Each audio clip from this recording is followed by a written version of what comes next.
কি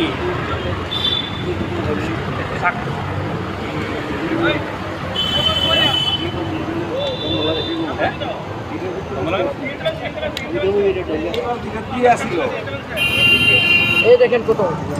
আরে খাওয়াও তো পুক তো যায় বল আরে ভিতরে ঠিক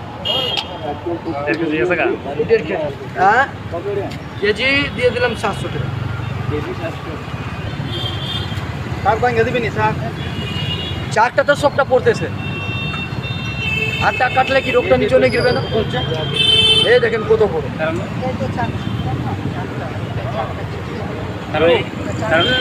এই যে মানে অরিজিনাল একদম রয়ে গেছে